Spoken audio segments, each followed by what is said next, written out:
Greetings, greetings, greetings, Goddess Body, Mind, Spirit community. This is Tyra Omilade, your Goddess Guru, your sister friend. And you know, I love helping women align with their life purpose using the power of ancient wisdom and the goddess centered lifestyle. I want to start off by saying happy Juneteenth 2024 to all the fam out there. I actually rarely talk about any holiday, either because I feel conflicted about the holiday or it's just a sensitive one. You know, even Mother's Day. I never wish anybody a happy Mother's Day on my platform because it can be such a sensitive topic. I am one of those people who has it's a very complicated holiday for me at times. But Juneteenth is one of those holidays that one of the very few that you'll ever hear me talk about outside of like spiritual, like I like the spiritual holidays, you know? And it's because I found Juneteenth in my early 20s when I lived in Texas for a short while. And yeah, to see that it is a national holiday actually for me is mind blowing. And I want to take this time to honor this day in my own way by making a special Juneteenth message. And I want to just say that for me, honoring the ancestors is so fundamental to my being that to not have a special day to honor the ancestors, it's like, how did we ever do this?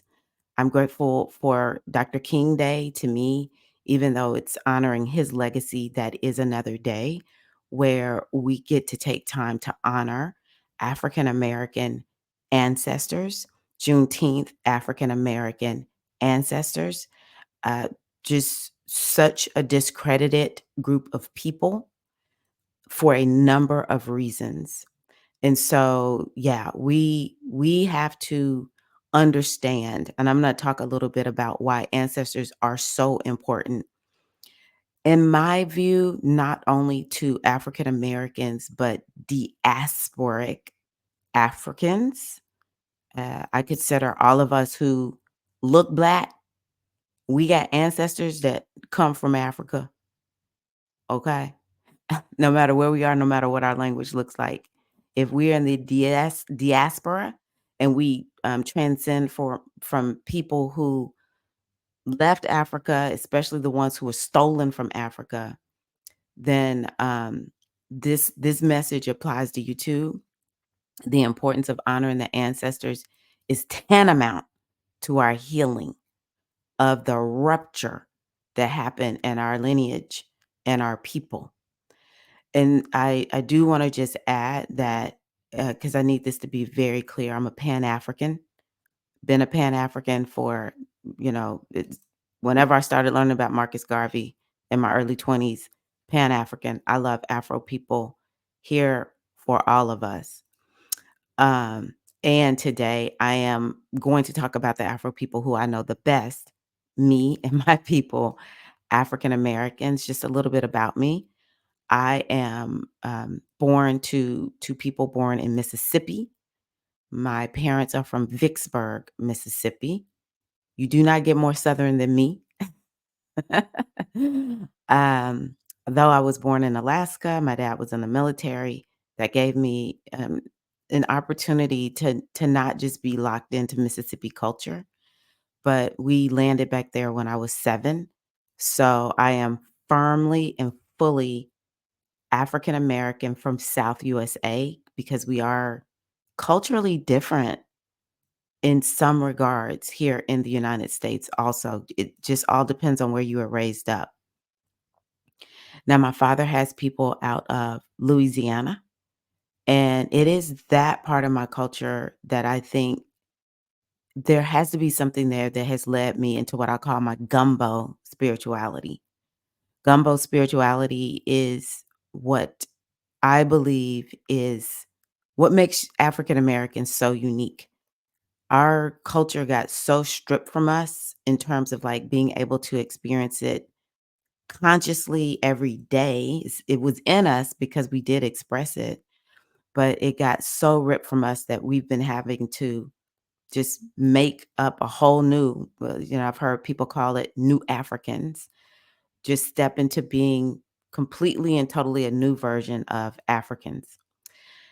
And it's gumbo spirituality or just gumbo in general. When we think about how do you make gumbo? It's you take a little bit of this and a little bit of that. You put it in a pot, boil it down, baby. It's delicious. It's a delicacy at this point. Um, and so that's to me, that is African Americans. We this is how we have been able to become a very, very strong people. And it's one of the reasons I love Juneteenth. It's a day that was created by us, and it is now enshrined in the United States as a national holiday where people get time off.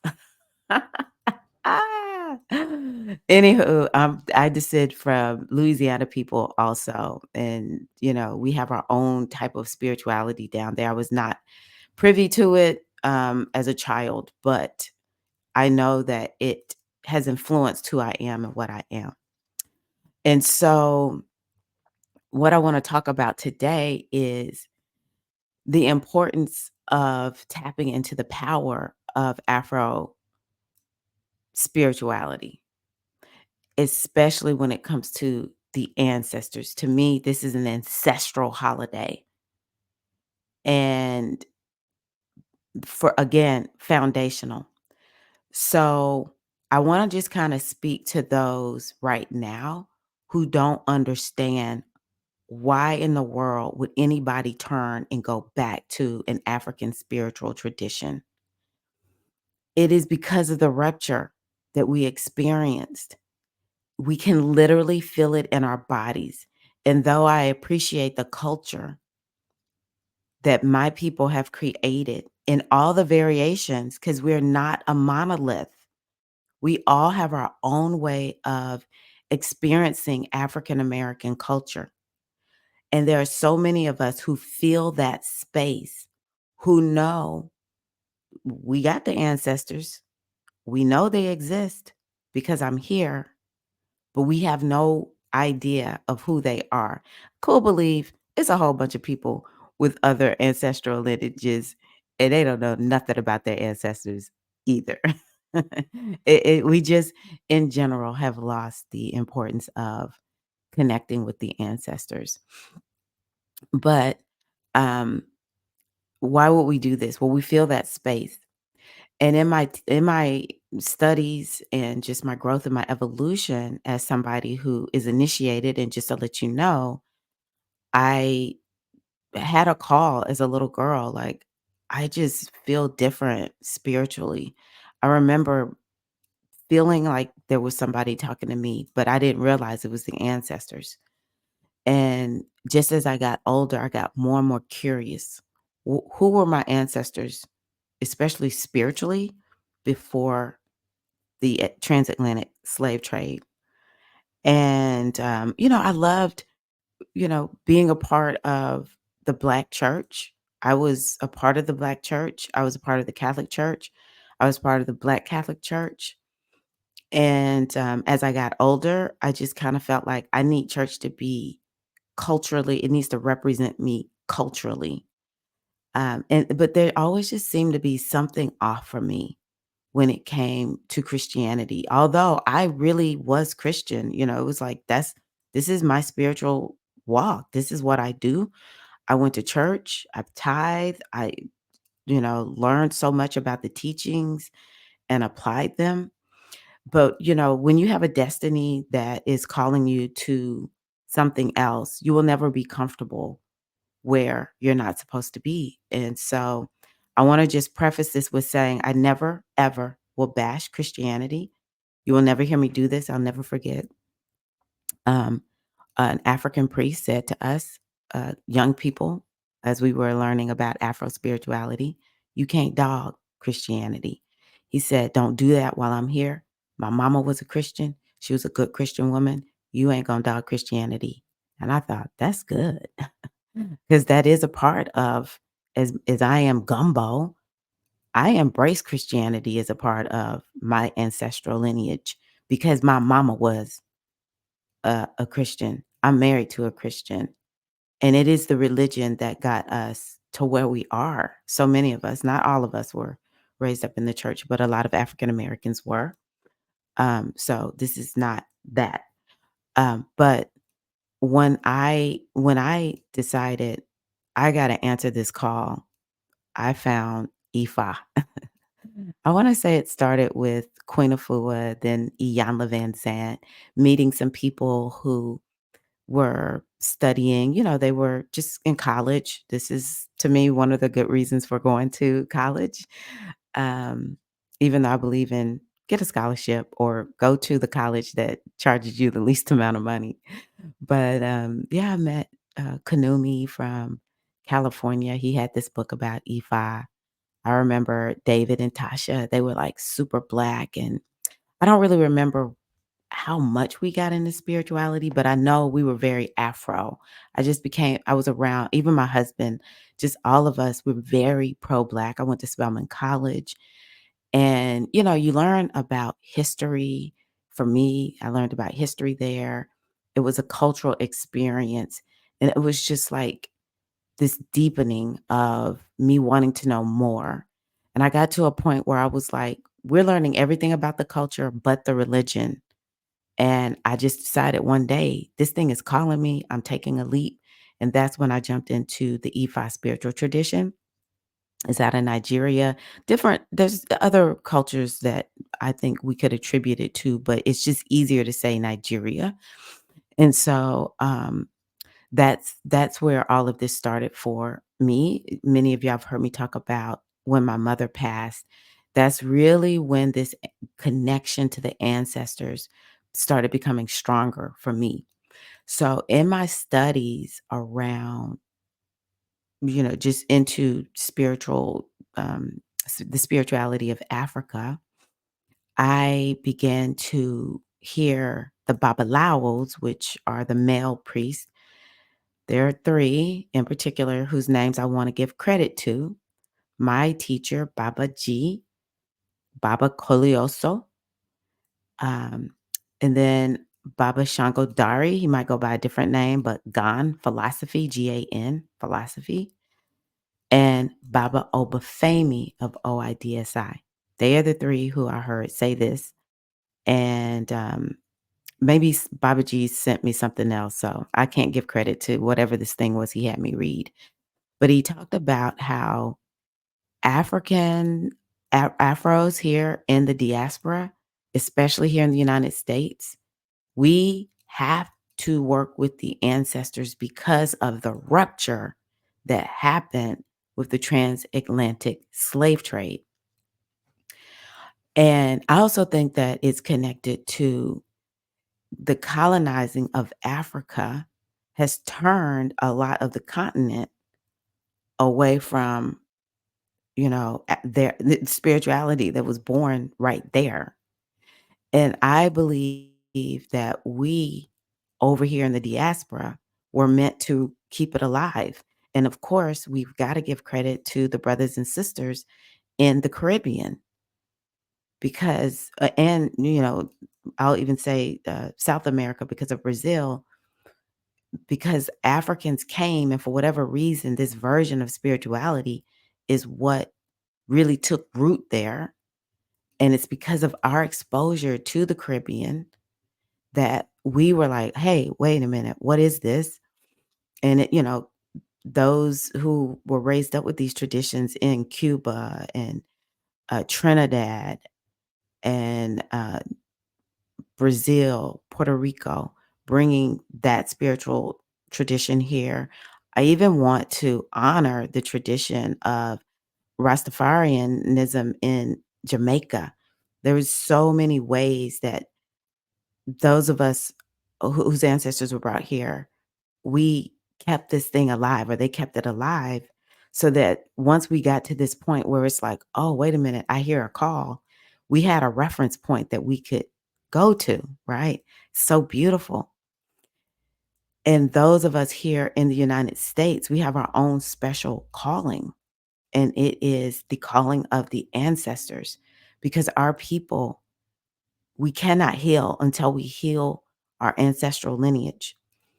And once we begin to heal that, then it's like I'm noticing what happens is we become more like unto ourselves, and we get to be authentically who and what we came here to be.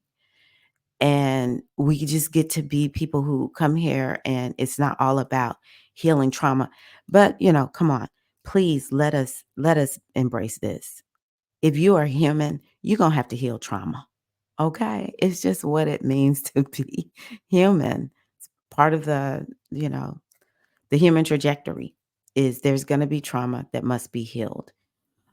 And so, um, to me, this is why it is so important for us to embrace the spirituality of our ancestors. It is very healing for a lot of us who say, I must go back. And that does not mean that people can't get their healing not doing this work. But I want to talk to the ones who have been somewhat hoodwinked and bamboozled into thinking to do anything other than the religion that you have is going to send you into hell. In my worldview, it's just not true. We just pick what we want to believe in and what we want to engage in, and we just do it, and it's going to work. Everyone gets to choose their spiritual path. I do believe that there are certain things that are etched in stone before we come back. And one of those things is the spiritual path that you're going to be on. The expression of it might be different. You have that variety, or that the way to customize it once you get here. But there's no one path. The spiritual family that I come from, we say this: many paths, one truth. And though I'm initiated into Ifa, the way I practice Ifa is very different from the way that, the people who I initiated with practice it. Each one of us practiced, let's say it was 16 of us that initiated that day. I don't remember the number. It was a lot of us. But let's just say those of us who initiated, if it was 16 of us, it's 16 different expressions of us experiencing Ifa. That's just how it is. When we look at any religion, everyone is kind of doing it in their own way, right?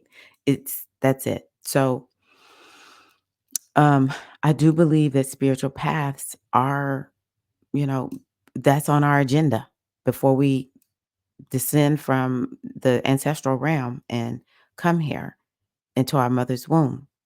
So, if you hear the call, I encourage you to answer it. And I know a lot of people who never actually put down the religion of their childhood necessarily. They just infuse it. It just all becomes one big, that's why I call mine gumbo. Becomes one big pot of gumbo. Um, so ancestors, why are they so important?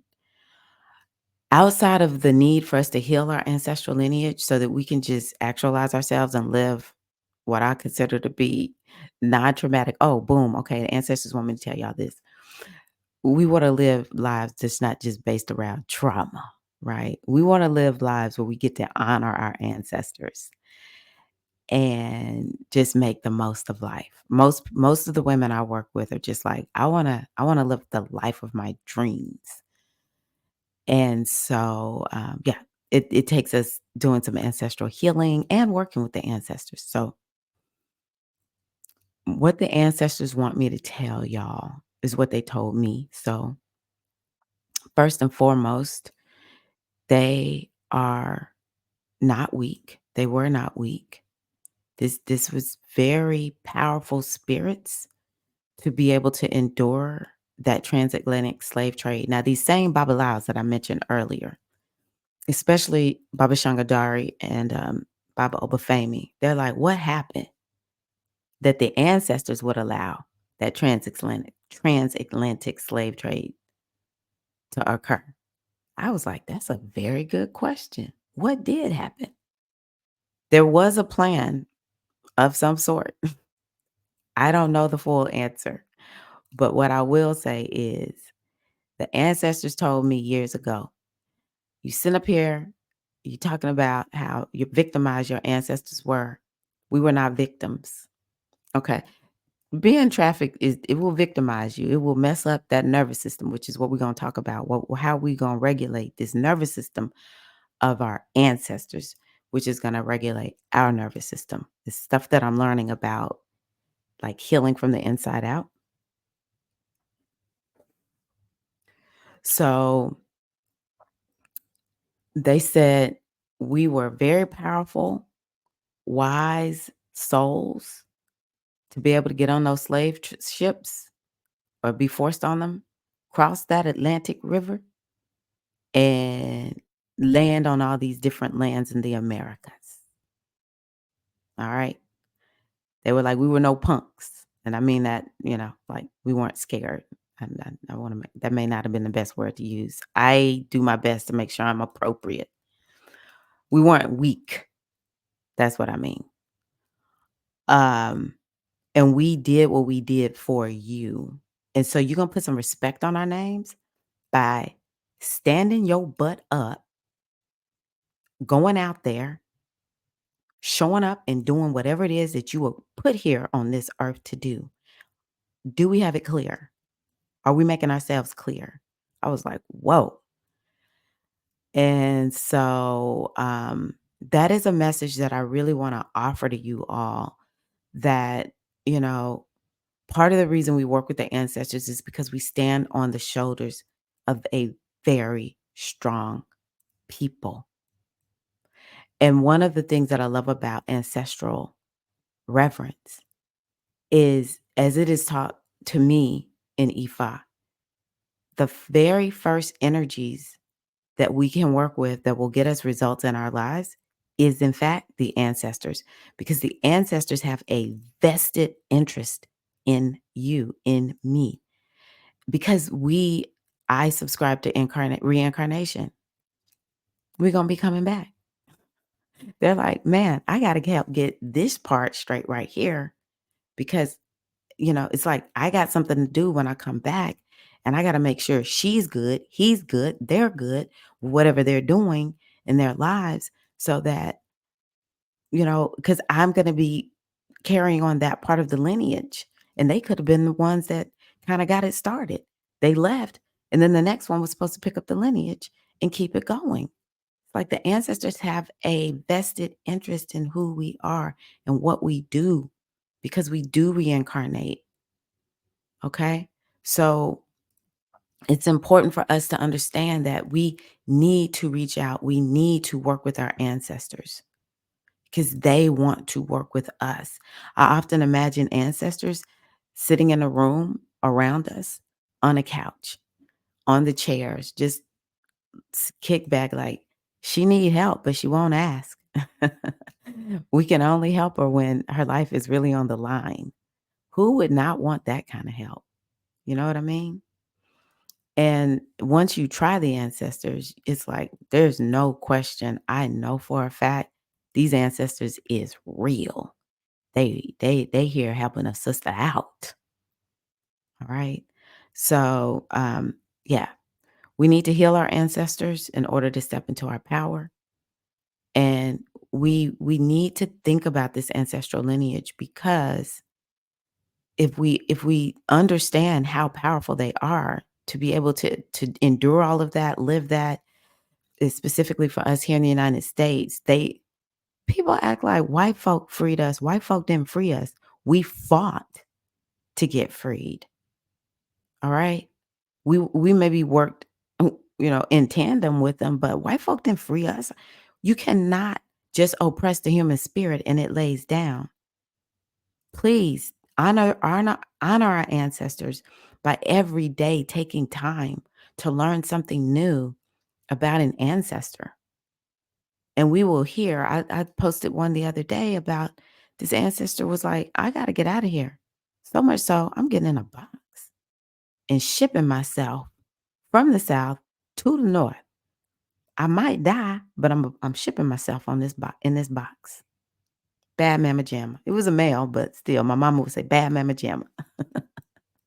Strong king, right? Um, man, man, when you realize what you stand on, but when you understand that part of our spirituality from our ancestors involved actually walking with the ancestors day in and day out, you never feel alone. You always know somebody's got my back. You call leagues and leagues. I mean, when we really, if we even just, I hear people talk about, so we had our parents, and then we have our parents' parents, and then their respective parents. It's like all these great grandparents and great grandparents, and it's these different sets. How many, how many, I mean, it was just like just thinking about the people who conceived that led to me being conceived, that led to you being conceived, is so many. If we didn't even just think about the cousins and the aunties, we just thinking about the grandparents and beyond. It's so many of them to send leagues of these ancestors out to help family members. I don't know what's going on with all the family members. I tell the ancestors every day, be with the young people in my family. I don't know what they're facing, but I'm gonna need y'all to cover them and be with them and ask them to have them call somebody, call me, whoever, when they at their wits end. This is the power of the ancestors for those of us that this resonates with. All right. Now, I want to go back to this nervous system. So, this disruption that has happened has completely and totally aggravated our nervous system as a people. It's something that I'm just really coming into the realization about. But this is why we work with the ancestors and we honor them, and we do healing work around the greater collective ancestors as well as the our bloodline. And it is because our nervous system got so traumatized and whacked out with this horrendous the horrors of the slave trade, the horrors of slavery. And so this is why the healing must happen. This is why we have to do healing. But the best thing you can do is heal your own nervous system and then channel that energy back. There's a lot of work that I'm learning how to do on how to heal you in a way that it goes back and heals our ancestral lineage. I was actually introduced to this work through my godmother, Iya Oshinike, my teacher, Iya Oshinike. And I'm learning more tools to actually do this, but it's really simple. This is what I always tell people: heal you, heal you, get your nervous system settled to the point where you can invite in abundance, where you can express yourself, where you're not afraid to stand out and show up and be whoever you are and whatever, your work is in the world. Or, sometimes it's just in relationships. We just find this toxicity that gets passed down one generation from the next. And it's just dysfunction in relationships, or it's dysfunction or malfunctioning of the bodies. And it stems from ancestral, our ancestral wounds. And this is all about how can you bring your body, it's so much in balance that it gets channeled back to your ancestors. But it's the collective ancestral nervous system that we are all working to bring healing to. And this is one of the reasons why it's so important for us to embrace Afro spirituality, because when we start, like, okay, I'm going to be 100. Let me finish my sentence. Because when we have deities that look like us and we connect with the energy of the spirituality from back then before the slave trade that helps to soothe our nervous system. It's one of the reasons that so many Black people want Afro spirituality. And I do want to just honor, the Akan tradition, uh, the spiritual tradition out of Haiti, the Vodun tradition. I don't know all the names, but all of the indigenous traditions of Afro people from the continent. Oh, the Kemetic tradition, the Egyptian tradition, because not everybody is trying to initiate an Ifa, but it's a lot of us that are returning to these Afro traditions. I've even heard people look at, you know, the voodoo tradition of African Americans out of New Orleans, Nowlands. Um, they want to return to that. But when we go back to the traditions in Africa before the rupture happened, there's something about connecting with that religion that soothes our nervous system. Okay. Now, I want to just offer a caveat. Ifa has suffered from colonization, patriarchy. It is, it can be one of the most toxic religions. I think any of these doesn't matter if it's, one of the versions of it in South America, the Caribbean, or, the Akan religion or voodoo, any of it can end up being something very toxic. And it's because, humans do what humans do, period, full stop. There is no perfect group of people on the face of the planet. As much as I love Black people, I know we got to heal, grow, and evolve too, right? We've got our own lessons that we've got to embrace. But there can be flaws in all of this, right? So that's when having a good teacher comes in handy and finding the teacher who resonates with you. I'm very Afro. However, for me, it was very important. This goes back to me and my gumbo spirituality. It goes back to I need a religion where women are respected. And I just found that there is that built into Ifa, but it's not always expressed through Ifa.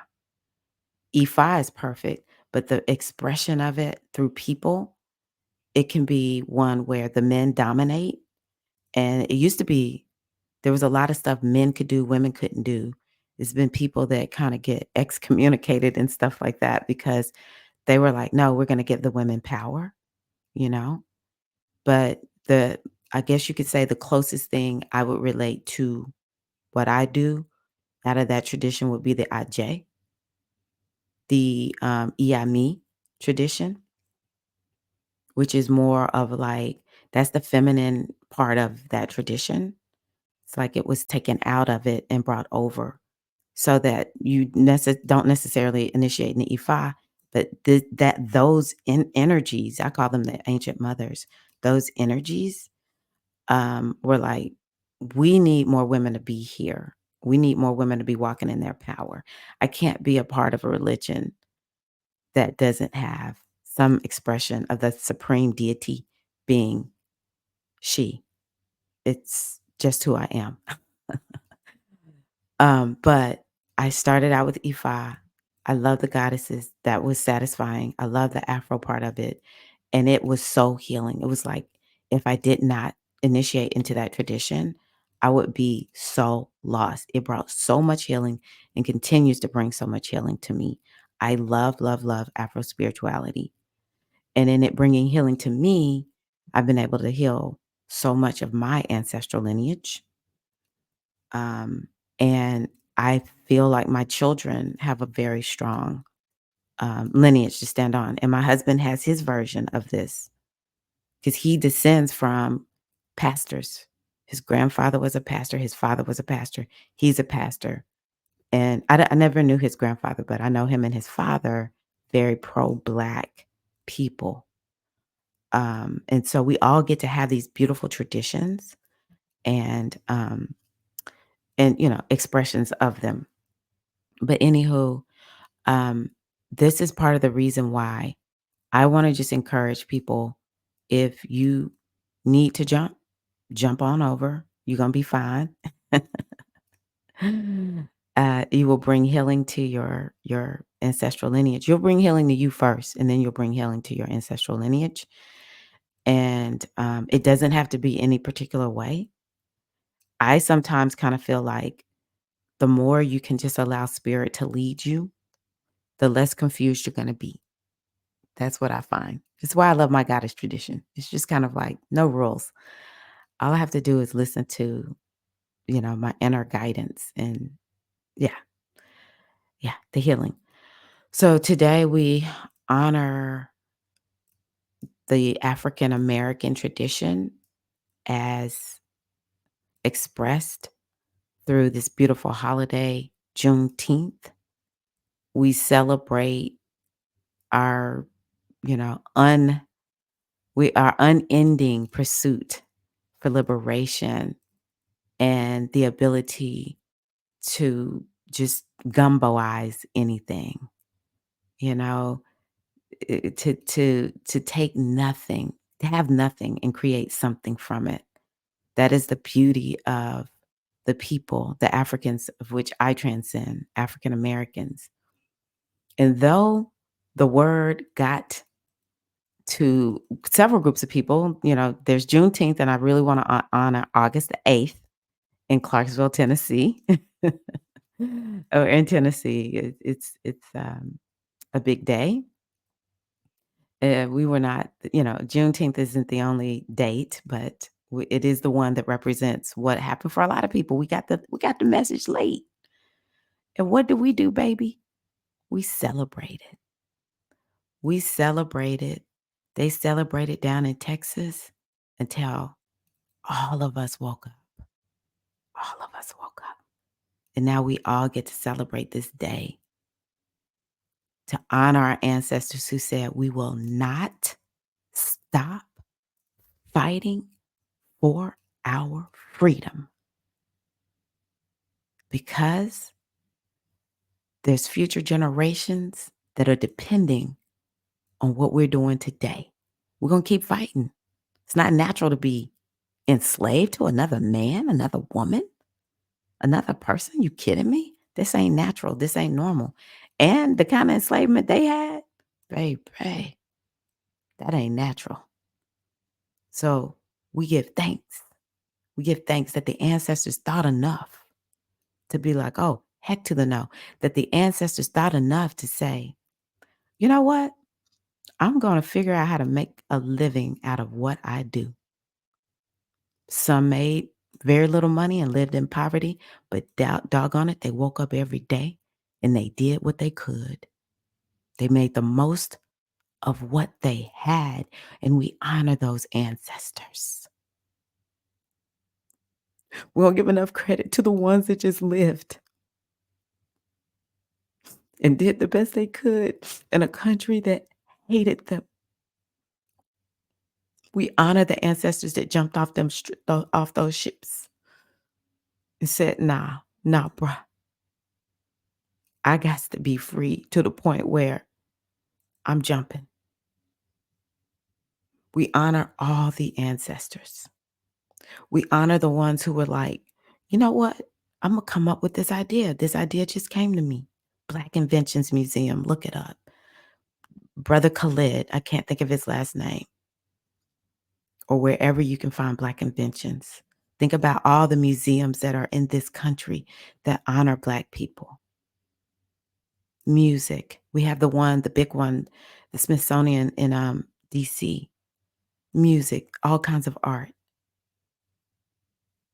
I mean, some of the most powerful were in the church doing their own version.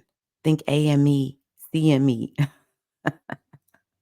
And I don't care how dysfunctional some of it became, it's who we are. When I think about Black gospel music, and then when my husband recently went to Rwanda, and was in church with Africans, man, them Africans, African Americans, baby. We take that Christian music and we take it to the next level. I celebrate every piece of my culture. I think about the ones who were like, you know what? I'm going to work on being, I was born to be an actress, an actor, some type of artist. I'm going to do it. We learn about the ones who um, created, they were scientists. Think about just so many African Americans who got educated and we don't realize it because, we can't depend on the history books in school. We have to do our own studies. And then we have to keep teaching our children, and we have to have community events and celebrations to make sure, because we come from an oral tradition. So we have to make sure we keep talking about the ancestors. We have to make sure we keep talking about the ancestors and our families who have done great things. It's not we are so affluent nowadays. When I think about my in-laws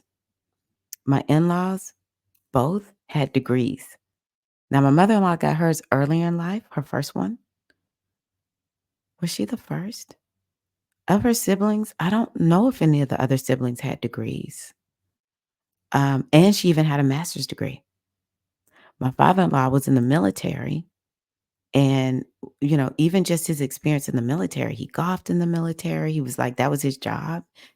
He traveled all around the world. He was a part of some special force. I can't remember the name of it. Maybe Delta Force or something like that. Um, he did a lot of things that you would not expect to hear that a Black man did. And I had totally forgotten he got a bachelor's degree because he went to seminary. It's like, it almost seems like it's no big deal. That's a very big deal. And we have to remember these kinds of stories. Even my father, I saw an ad, it was like a newspaper clipping where it was about, how he was going to the military, son of LMA, and, he was gonna be leaving off, and, he's this military guy. My mother was raised up without a mother, and for her to make her way and become a nurse, raise up children who are so bright, brilliant, and entrepreneurial. All me and my brothers, we all are entrepreneurial. We don't honor that enough, and that's why we wanna take this time. The more we honor our ancestors, their spirits get stronger, our lineage gets healthier.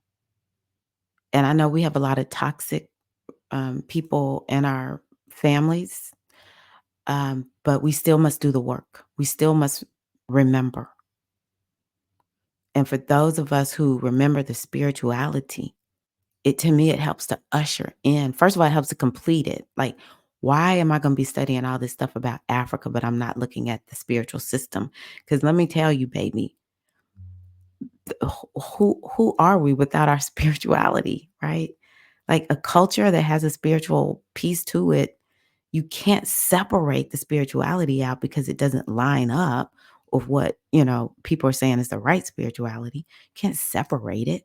It's a part of the culture. So for me, it made no sense to not experience the spiritual tradition also, to bring in that completion. It helps to usher in the healing faster because we're not putting ourselves in a box. We're now out the box.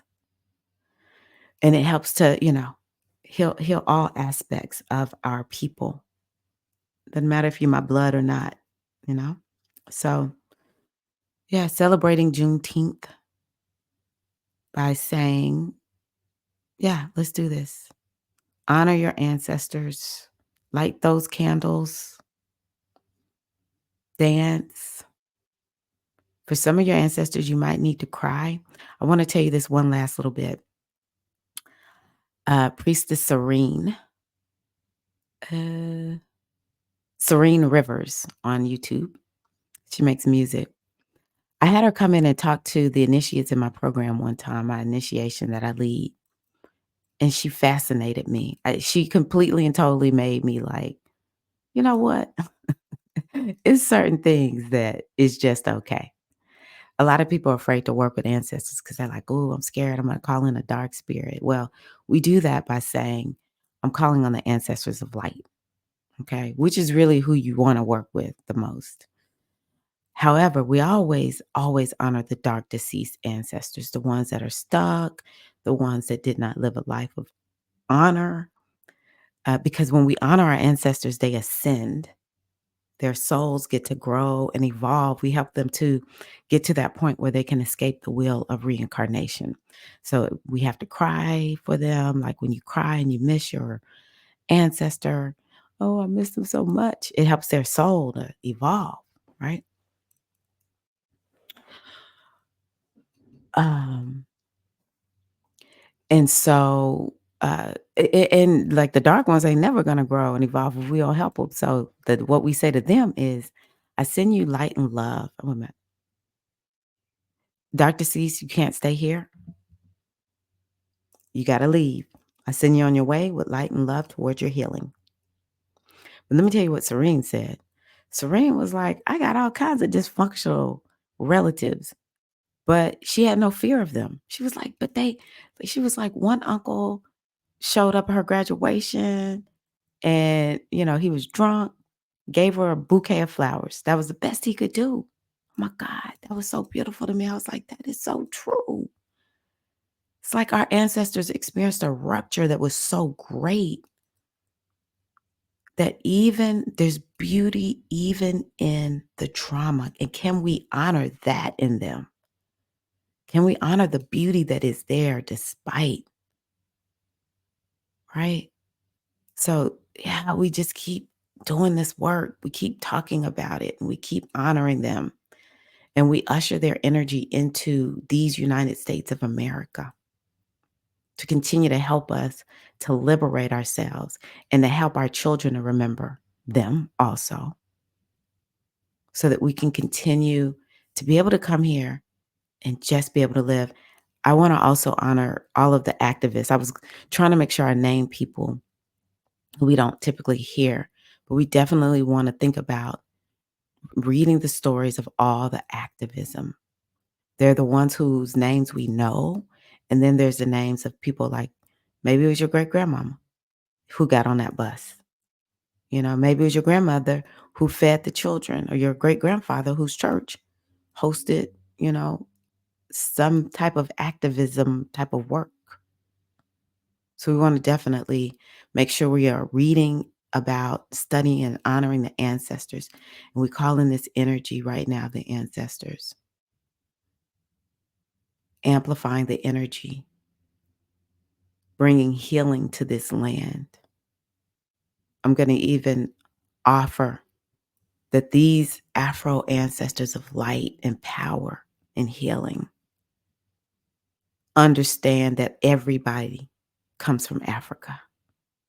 And so everyone in these United States of America gets to benefit from the healing energy, the power, the might, the wonder of Africans, of African Americans, of all the Africans in the diaspora, because I love my Caribbean brothers and sisters, my Afro Latinos. I'm just so grateful.